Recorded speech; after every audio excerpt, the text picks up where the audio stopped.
Nako, ang tinding pasabog nito ni Mike Defensor na talagang nagimbal ang buong Mindanao, no, dito sa kanyang mga pahayag. At Senator Dante Marcoleta, kaya pala na talagang pinag-iinitan na at talagang pag-iinitan na dahil kinakatakutan na si Senator Dante Marcoleta sa pagiging Blue Ribbon. Eh hindi naman Blue Ribbon si Senator Marcoleta, di ba si Pia Cayetano? Pero yung pag-iimbestiga, mas mapapabor na kay Senator Marcoleta, no? At napakalaking ano pala, halos siya sabi ni may defensor, 2 billion budget pala kada congressman, no? Ito, kikilabutan kayo sa pahayag. Simulan natin, huwag natin patagalin to, no? Sino? Martin Romualdez. Tapos sino hong kasama nila? Dati, si Ber at saka sino yun na General Esperon sa Metrocom? Abadilla.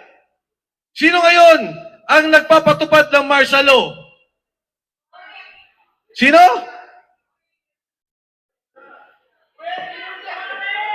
NBI. Sino nagpakulong kay Pangulong Duterte, yung gumawa sa ICC? Trillanes. Si Trillanes at si Matibag. At kung titingnan ninyo, nung panahon noon, pinatay nila si Ninoy Aquino. Ngayon, ikinulong nila, dinala sa ibang bansa si Pangulong Duterte. Noon, may Cory Aquino. Ngayon, may Sara Duterte. Ito ito yung mga pinklawan, napaka-plastic ng mga to. Bakit? Kaya sila naging dilawan. Alam nila kwento diyan kay Aquino, diyan tungkol kay Marcos. Hindi natin bubuksan yung kaso ni Aquino. Ito yung nababalik lang natin dahil sinabi ni Mike Defensor. No, galit na galit sila sa mga Marcoses, di ba? At alam nila yung corruption, ganyan-ganyan. Pero nasan ba sila ngayon?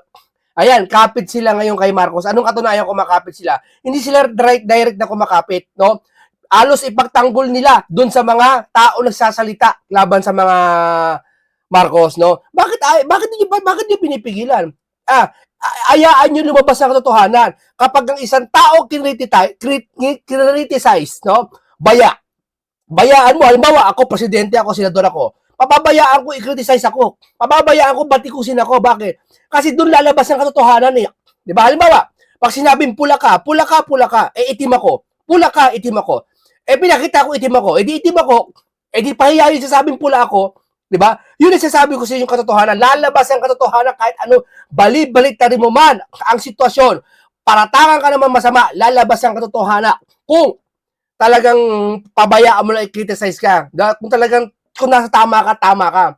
Di ba? Eh hindi sila eh. Pag kinriticize ka, kukulong ka. Kakampihan pa ng pinklawan. Hindi alam nila kung ano dahilan kung pagkakampi nila dyan sa mga yan. Anong katunayan? Ayaw nila imbestigahan yung mga nangyayari dyan. Biruin mo, ICC, tapos impeachment. Dyan umiikot ngayon ang sitwasyon natin eh. Dalawa lang. Sa impeachment ni Sara sa ICC, pakulong ang mga Duterte, mga kaalyado. Kasuhan ng mga kaalyado. Sibi mo, asan ang flood control issue? Wala na. Pilit nilang pitatakpan. Di ba? At si Mayor Baste. Pero huwag kayo mag-ala. Senator Marcoleta, Pangulo, tutulong pa rin sa'yo si Senator Marcoleta. Hulihin yung big fish. Ganun lang po kadali yun. Noon, may Chris Aquino. Ngayon, may Baste Duterte. Alam niyo mga kasama, itong nangyayaring korupsyon, grabe talaga. Nagsama kami.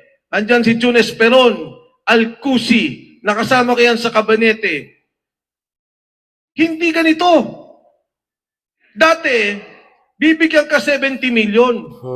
Sasabihin sa'yo, 40 million local projects. 30 million para doon sa mga ayuda.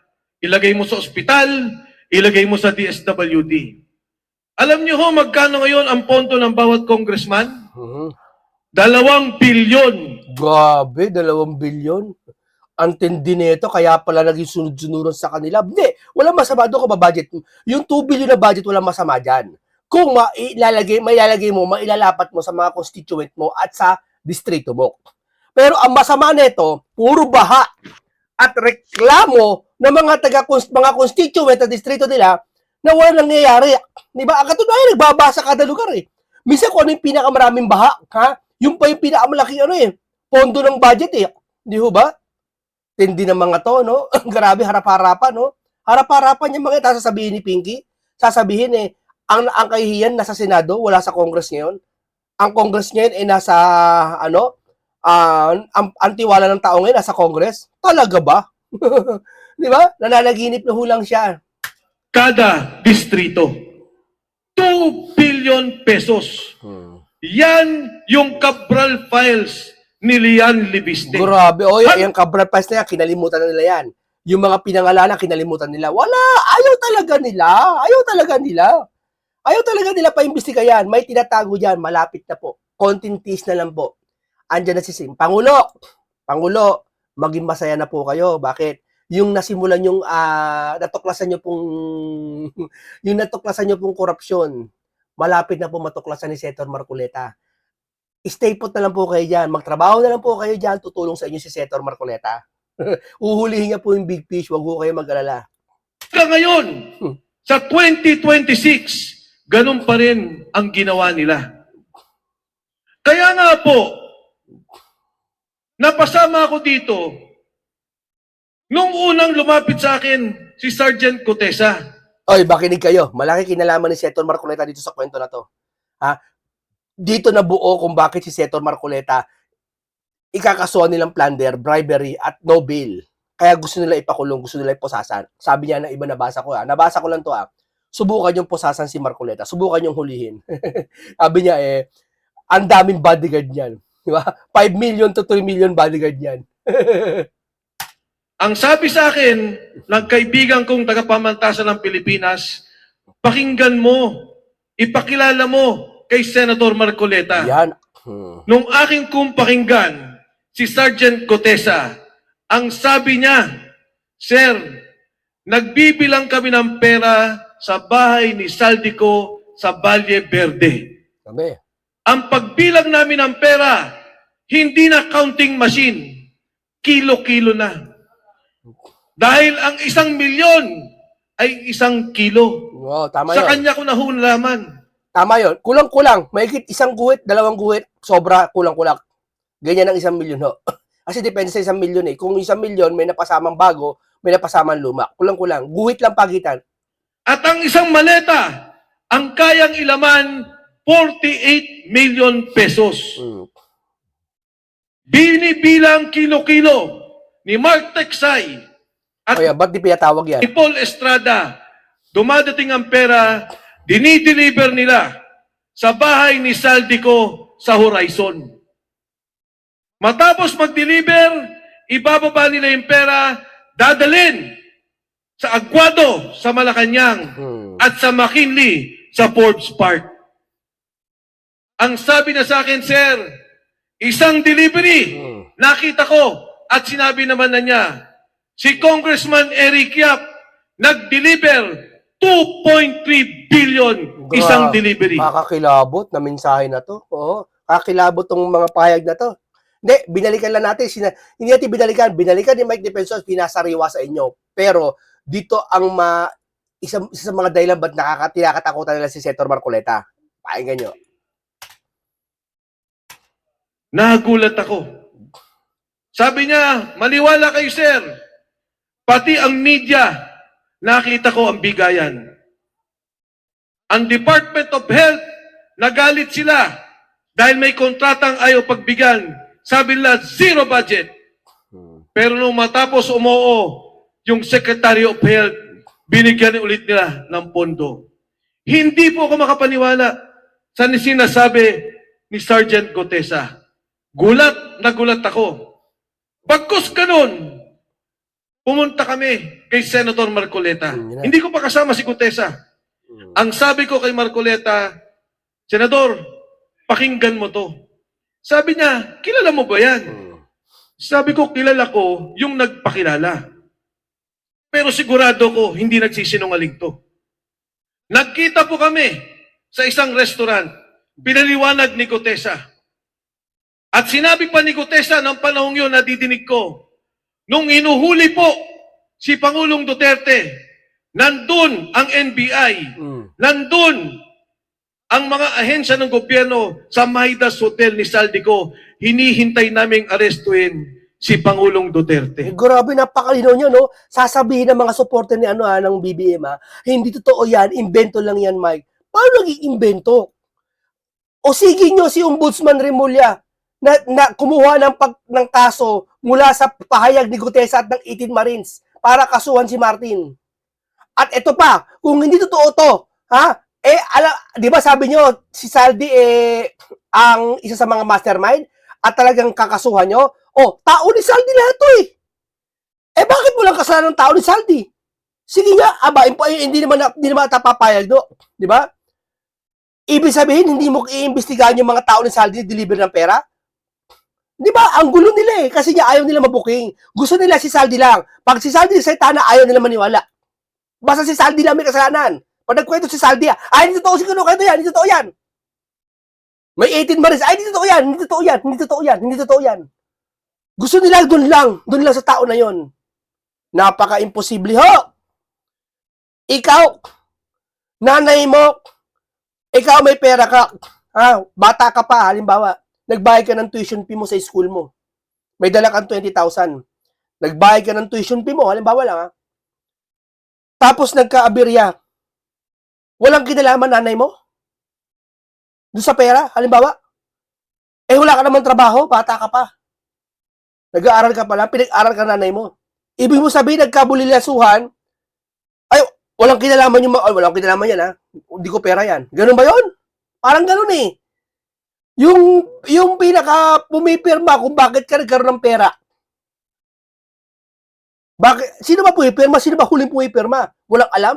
Nako naman, kayo naman. Si Speaker, wala. Alam niyo mga kasama, ang sabi ni Senator Marcoleta, Sergeant Gutesa, parang awa mo na. Baka huling hearing na to. Pag hindi ka magsalita, hindi malalaman ng taong bayan kung anong nangyari sa pondo ng ating bansa. At doon po sa aming pag-uusap, tinanong siya, bakit ka lumabas, Sergeant Gutesa? Sabi niya, Sir, kami po sundalo. Sumusunod lang. Nagdadala ng pera. Nung nakita po namin yung flood control scandal na bilyon-bilyon ang ninakaw at yung aking kamag-anakan at kamag-anak ng aking mga kasama nasira bahay, nawala negosyo dahil sa baha, nagdesisyon akong lumabas para na lang po sa kinabukasan ng aking mga anak. Alam niyo mga kasama, mag-isang nagpunta si Sergeant Gutesa sa Senado.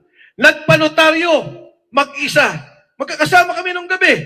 Ang sabi ko, Sarge, mauna na ako. Sabi niya, Sir, walang problema. Ako na magpapanotaryo. Pupunta ako sa Senado. Tumawag si Senador Marcoleta ng umaga. Ang sabi ni Senador Marcoleta, Mike, pwede bang pag tinanong sino nagpakilala, sabihin ko ang pangalan mo? Sabi ko, okay lang, Senador. Walang problema. Umpisa pa lang ho. Sinabi na kagad niya, ang nagpakilala sa akin, tama, ang galing nyo. Kay Sergeant Orly Gutesa ay si Mike Defensor. Sabi ko, patay na to. Laban na. Hindi totoo yan. Sasabihin nyo, hindi totoo ang 18 Marines. Sasabihin nyo, hindi totoo si Gutesa. Pero ayaw nila imbestigahan si Gutesa. Ayaw nila imbestigahan ang 18 Marines. Sasabihin nila sa verbal lang, bibig lang, hindi totoo yan, hindi totoo yan, hindi totoo yan, hindi totoo yan. Pwede ba yun? Pwede ba yung ganun? Kung gano'n na pala ngayon, sa bagay, hindi na kami magtataka ngayon, si Teriling nga nag-reserve ng warrant eh. Naniniwala na sila doon. Biruin mo, civilian, hindi naman citizens arrest, wala naman citizens arrest, civilian nag-reserve ng warrant, kinonsinti nila, pinabayaan nila. Ni parusa din nila pinarusahan eh. Mas binugbog pa yung Sergeant of Arms eh. Di ba? Iba. Di ba? Sila dito, ang kona na, tama si Cayetano, pinagkatawanan nila.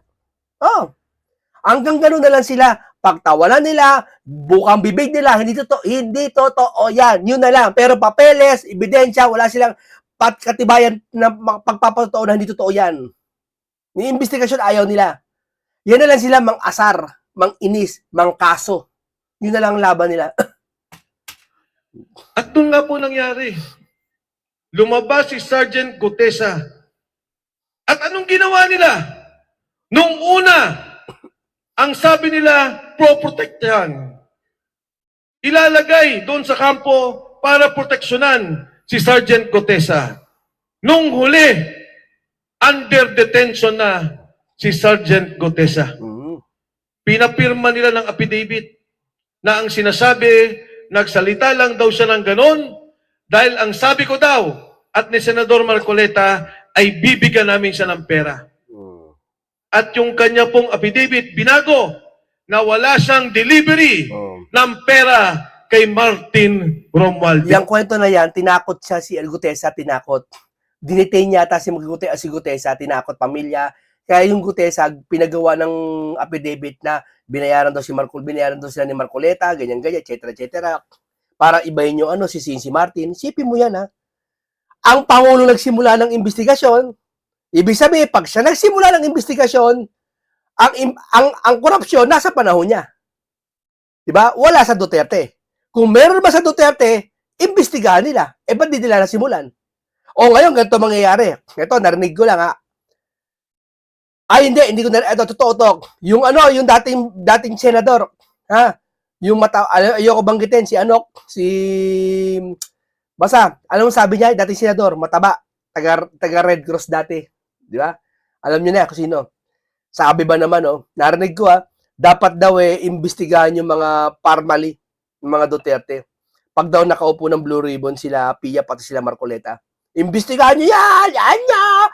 May kurakot ng Duterte! Aba, madaya ka! Madaya kayo! Bakit? Nung nakaupo si Pinky, nakikiusap sa inyo mga DDS na imbestigahan nyo sila mga Duterte. Anya, imbestigahan nyo mga Duterte namin. Kung talaga meron. Gusto nga nila eh. Ayaw nyo imbestigahan. Si Pinky nakaupo Ngayon, uupo sila Senator Marcoleta ang Blue Ribbon, pangungunahan nila Pia Cayetano. Ngayon gusto nyo imbestigahan nila ang Duterte?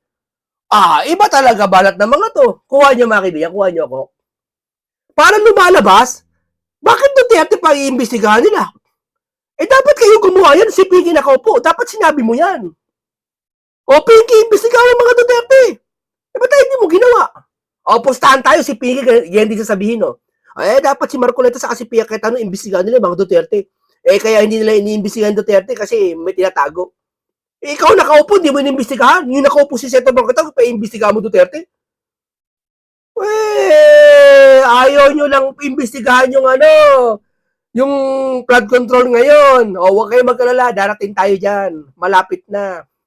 Content taste lang kayo. Di ba? Content taste lang. Andyan na, desperado na po sila. Kaya si Marcoleta, may kaso na desperado na yan. Ayan sabi ko sa inyo, ang sa Bible, yung mga taong desperado, nandadamay na. Kung ano, nangaasar na sila. Alam naman nila ang katotohanan Alam nila yan. Yung mga pinklawan, alam nila yan. Yung mga loyalista, nagbubulag-bulagan lang yan. Pero alam nila yan. At higit sa lahat, yung kanyang pamilya, yung bahay niya, araw-araw binabantayan. Tinatakot ang kanyang asawa at ang kanyang anak. Tama. Yun. Gumawa ng kwento para ibalik ta rin si Gutesa. Diba? Ang sabi ni Bongbong Marcos, alamin natin ang katotohanan. Hindi ba ang sabi niya, mahiya naman kayo? Totoo yan. Bakit nagsasalita ng mga tao? Ginigipit niya, kinukulong niya. Tayo, nagalit, ay pinakapatungan ng kung ano-anong kaso. Dahil po ang totoo, siya ang mastermind ng nakawan sa bayan na to. Kaya nga po, nung lumabas yung 18 Marines at kausap ako ni Attorney Baligod, ang sabi ko sa kanya, tutulungan ko kayo. Bakit? ayokong mangyari yung nangyari kay Gutesa sa 18 Marines. Ayokong ikulong sila, takutin ang pamilya, at papirmahin mag-affidavit para baguhin kung anong nalalaman nila. At magugulat po kayo. Kaya pala, na-impeach si VP Sara. Milyon-milyon, mali-maleta, folder na binibigay sa mga miyembro ng Kongreso para ma-impeach si Inday Sara Duterte. Hintayin niyo si Senator Marcoleta sa Blue Ribbon. Okay, mag-alala. Mr. Pangulo, ito lang po.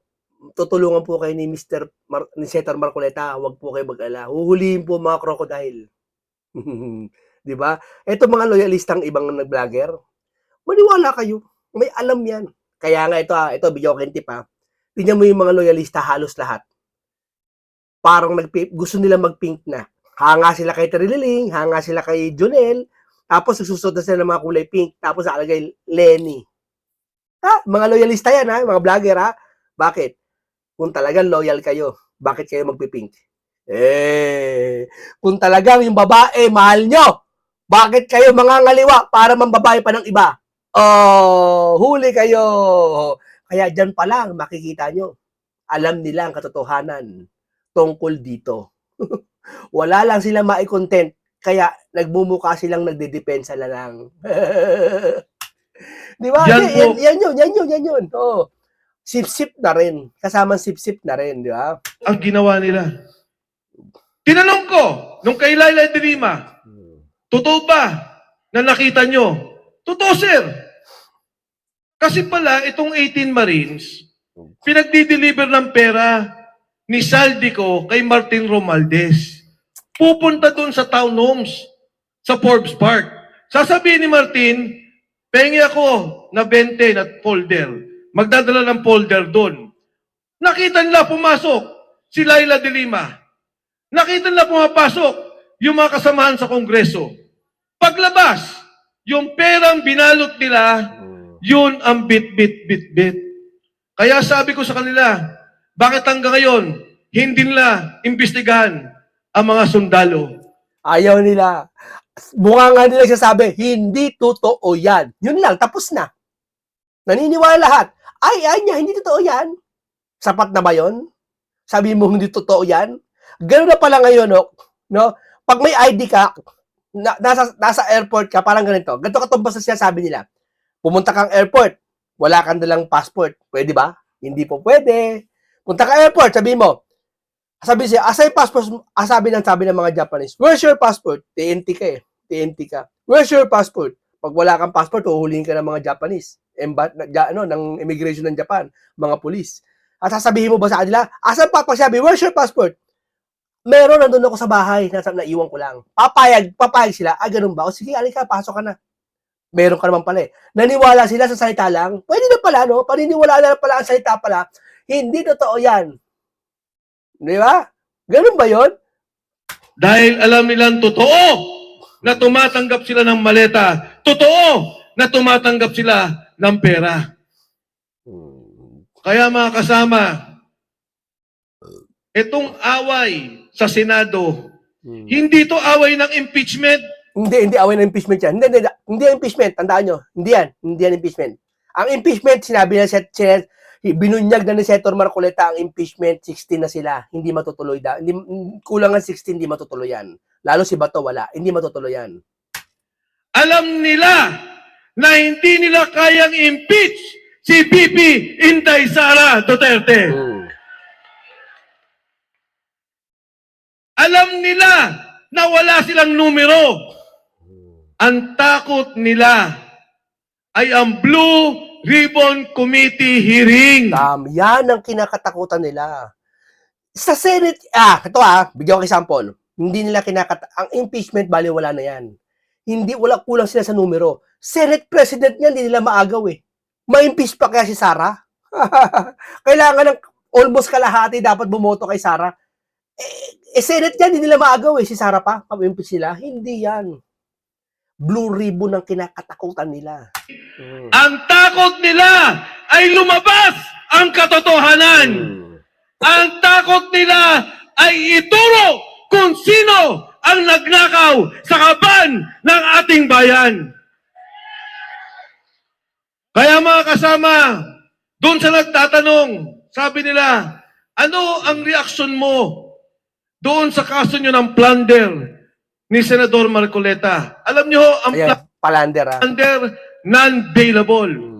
Ang sagot ko sa kanila, tumatawa ko at natatawa ko dahil wala kayong kaso.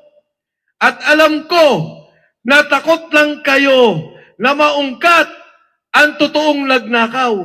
Yung mga nagsasalita laban sa korupsyon, may kaso. Yung mga nagnakaw, yung nagplunder, yung kasama sa flood control, malaya, walang kaso. Pinoproteksyonan pa ng gobyerno ni Bongbong Marcos. Totoo yan, walang kaso ngayon, mga ano.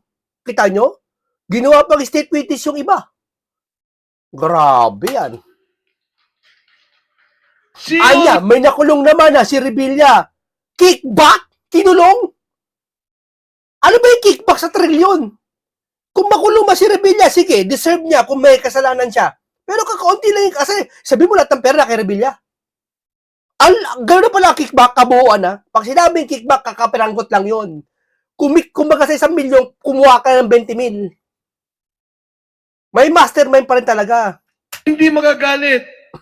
Alam niyo ho, ang may kaso sa flood control, 10. 10 lang. Makinig kayo. Ito pinakamahalagang bagay sa lahat. Mga pinklawan, pakinggan nyo. Ang kilala ko lang nga lang 5. Sinasabi nyo, si Diskaya pinoproteksyon ni Marcoleta. Di ba? Naasan ako yung may vlogger kasi yung talagang nagwawala. Yung matandang Juding. Ha? Ang sabi niya, si Marcoleta daw, Diskaya. Talaga pititira, pati INC titira niya. Oo. Ang sinasabi niya, naratibo lahat nila, buo sila si Juding, pati yung Pinoy Canada, ha? Ang ginagawa nila, dinidin si Senator Marcoleta sa Diskaya. Anong sabi kay Diskaya? Kakampi daw niya kasi yung insurance. At INC daw may connection daw sa INC si Diskaya. Top protection natin, eto, ginawa niyong state witness yung marami sa kanila. Ito, pakinggan niyo si may defensor, ha? Sino ba? Si Yusek Bernardo, naging state witness pa. Si Alcantara, naging state witness pa. Sino pinoprotektahan nyo ngayon? Sino naman protektahan ngayon? Si Senator Marcoleta o kayo? Ang galing, no? Ang galing nila, no? Tanongin mo, hindi sila papayag? Hindi niya! Hindi pinoprotektahan yan! Hindi pa pinoprotektahan, ginawa yung state witness? Ano yung ba yung state witness? Search nyo kung ano yun. Si Bryce Hernandez. Ang kilala ko lang sa senador, pinailan nila, Senador Joel Villanueva, Senator Jinggoy Estrada, Senator Chis Escudero, puro kalaban nila. Sino pa naalala nyo? Wala na. Sino pa? Si Bong Revilla. Kinasuhan nila. Doon sa kasong yun, 4. Si Bong Revilla, Alcantara, Bernardo, Bryce Hernandez. Yung 3, sweet witness. Si Revilla, nakakulong. 4 lang ang kasama doon. Pero mo, state witness ginawa yung district engineer. District engineer? Bolong yun. Grabe. 10 pinangalan ng mga kontraktor, si Diskaya lang kinulong. Grabe. Si Revilla pa. Kasi baka magturo yung iba ang nakulong. Ngayon nung nakita kami ni 10 yung pinangalan ng kontraktor. Ha? Kasama yung Sunway, si Saldi. Mga congressman pinangalanan, nasaan? Wala. Walang pinatawag. Hindi pa ba obvious yan? Kaya yung mga ibang loyalista, hindi halos lahat gusto na magpinklawan. Huwag kayo, alam nyo yan. Senator Bato, bago siya pumunta ng Senado, pinagtatawanan siya. Ang sabi sa kanya, gumagawa siya ng kwento, takot siya. Nakita nyo nangyari. Hinabol talaga siya. Huhuliin siya. Sino may dala ng warrant? Gobyerno ba? Trillanes, ni hindi gobyerno ang nagdala ng warrant, ni hindi natin alam kung totoo ang warrant. Nung makita ko si Senator Bato, ang sabi ko kaagad, Senador, ang bilis mo palang tumakbo. Sabi niya, Mike, ensayado ko, 6 months. Pero sabi ko, Senador, grabe pala. Ikukulong ka talaga nila. Kasama si Senator Bongo sa ICC. At talaga ubusin nila. Talagang paghihiganti yung ginagawa nila. Wala sila sa totok sa bayan ngayon. ICC saka impeachment ang inuuna nila dahil sa flood control. Don't worry, konting tiis na lang. Mr. Pangulo, nagtatrabaho ka lang, di ba? Huwag kayong mag-alala ho. Tutulong si Senator Marcoleta sa inyo. Huwag ho kayong mag-alala. Yung nasimulan yung investigasyon na kayo nagpasimula na mahiya naman kayo, darating na po tayo dyan. Ibibigay po ni Marcoleta ang gusto nyo po at tutulong sa inyo. Makukulong na po ang lahat ng big fish. Namang ipilit nilang isama si VP Inday Sara Duterte. Bakit? Dahil takot sila na may kalaban.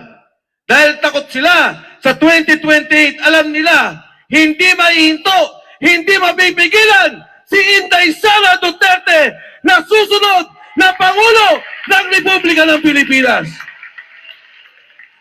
Grabe. Balik tayo mga kasama sa ating sitwasyon sa ngayon. Bakit ngayon kinakasuhan lahat? Dahil ayaw nila na may magsalita. Ayaw nila na may mag-question. Ayaw nila na may magalit. Tabo, bakit galit sila kay Senator Marcoleta? May pinagbibintangan ba si Senator Marcoleta na Pangulo? Wala naman ah. Si Martin na naman sa kayo tutukoy niya, pati ibang mga district engineer, di ba meron silang chat na ginawa? Ba't kayo galit kay Marcoleta?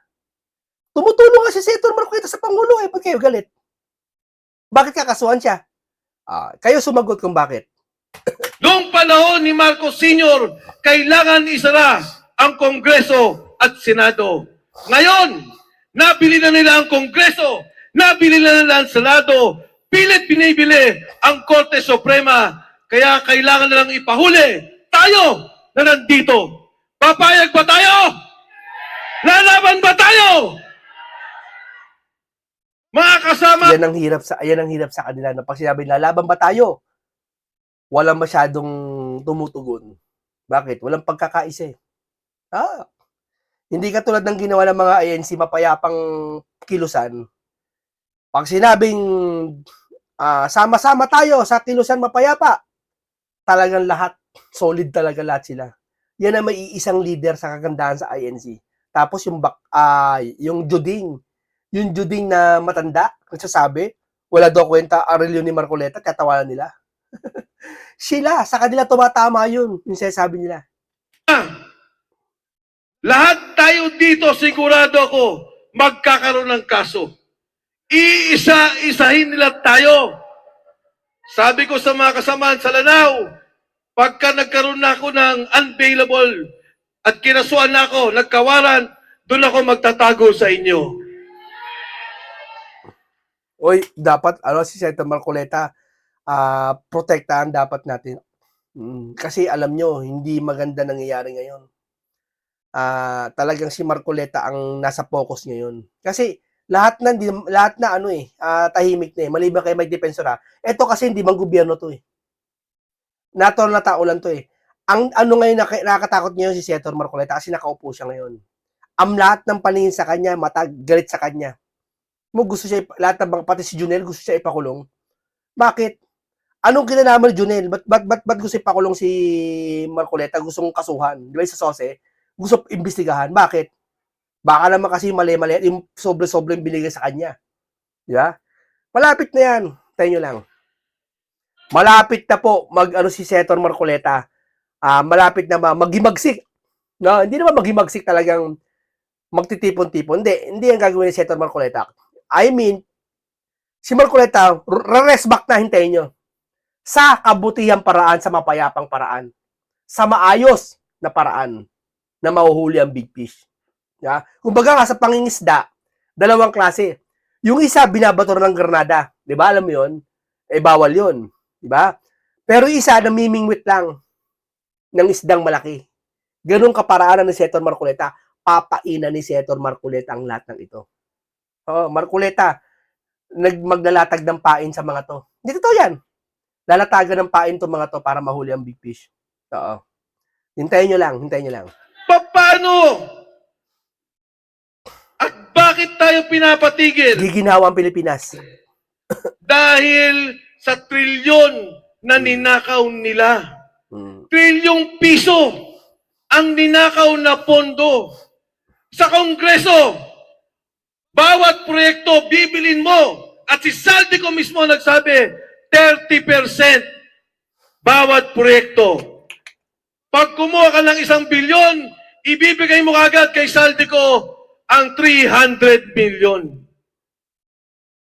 Kaya po ang nangyari, ang sabi ni Saldico, yung 100 billion ni BBM, hindi lamang 2025, 2022, 2023, 2024, 100 billion. Ito katibayan sa sinasabi niya. Bakit bumabaha lahat ng distrito ngayon sa Pilipinas? Halos lahat. Kung wala talagang nangyaring korupsyon sa isang distrito. Ang laki ng budget dyan. Tandaan nyo, ang laki ng budget dyan. Sapat na sapat, sobra-sobra sa isang distrito na mapaganda yun.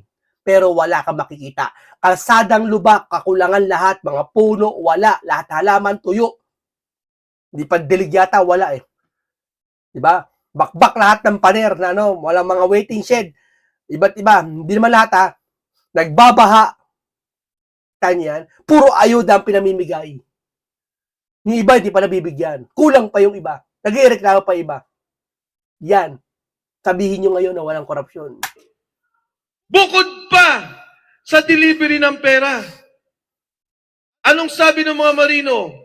Sir, tinanong ko, magkano ba ang delivery? Sir, minimum 500 million pesos. Grabe. Minimum. Gano ang pinakamalaki? 4 billion pesos. Kailan ang delivery ninyo? 3 times a week. 3 beses, 1 linggo ang delivery nila. Nung lumabas ang 18 Marines, ang sabi nila, sinungaling. Hindi totoo.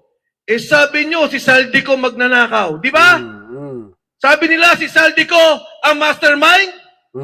Bakit nagsalita yung mga bata ni Saldico? Etong delivery namin, sabi nila, hindi totoo. Yan pong sinabi ni Gutesa at yung sinabi ng 18 Marines, sila mismo ang nagdadala ng pera. Okay. Hanggang dito lang muna tayo. Wala na yan. Tapos na yan. No? Nagpaalam na dyan. Kita-kita nyo naman po, mga kababayan, kung bakit si Senator Roda. Ang usapang ito, ang pinaka-point dito, hindi naman si Mike Defensor eh. Kasi si Mike Defensor, hindi naman gobyerno eh. Pwede natin hindi paniwalaan si Mike Defensor eh. Pwede. Di ba? Nasa sa inyo yan. Pero kita nyo lahat ng ebidensya. Ay patawag nyo na, ayaw nyo pa rin. Ang pinaka-main character dito na talagang gusto nilang maipataob, si Senator Rodante Marcoleta. Yan ang pinakatinik sa kanila, ang pagbabalik sa Blue Ribbon, hindi ni Senator Marcoleta, ni Pia Cayetano, at sa power ni Senator Marcoleta. Diyan sila natatakot na. Di ba? Okay, Mr. Pangulo, may good news kami sa iyo. Natatakot na po yung karamihan, hindi lang karamihan, halos lahat kay Senator Marcoleta. Bakit? Tama po yung sinabi nyo, mahiya naman kayo. Ayan na, kumilos si Senator Marcoleta. Nahiya na rin si Senator Marcoleta sa sinabi nyo. Baka kasi magigilty siya, baka ayaw, baka mapagbintangan siya. Ginawa na rin yung gusto nyo, imbestigahan na rin po lahat ng flood control.